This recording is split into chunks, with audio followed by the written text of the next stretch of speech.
તળાજા નજીક ટીમાણા ગામ પાસે શિયાતુઈ નદીમાં સવારના સમયે એક આધેડ ટ્રેક્ટર સાથે ડૂબી ગયાની ઘટના બની હતી, જેને લઈને ઘટનાસ્થળે લોકોના ટોળેટોળા એકઠા થયા હતા। જેમાં આ ઘટનાને લઈને તળાજા મામલતદાર સાહેબ તેમજ ટીડીઓ સાહેબનો સ્ટાફ તથા તળાજા પોલીસ અધિકારી એબી ગોહિલ સાહેબ તેમના સ્ટાફ સાથે અને તળાજા નગરપાલિકાની ફાયરની ટીમ ઘટનાસ્થળે દોડી આવી હતી અને સાથે ટીમાણા ગામના યુવાનો પર આ ડૂબેલ વ્યક્તિની શોધખોળમાં લાગેલ હતા। ત્યારબાદ બપોરના 12 વાગ્યા આસપાસ ડૂબેલ ટ્રેક્ટરને જેસીબી અને ગામના લોકો દ્વારા બહાર કઢાયું હતું। ત્યારબાદ દાદાની શોધખોળ ચાલુ કરી હતી।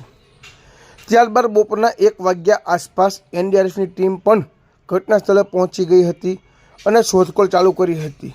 અંતે લાંબી શોધખોળ બાદ દાદાનો મૃતદેહ મળી આવ્યો હતો। આ ઘટનાને લઈને લોકોના ટોળેટોળા એકઠા થયા હતા।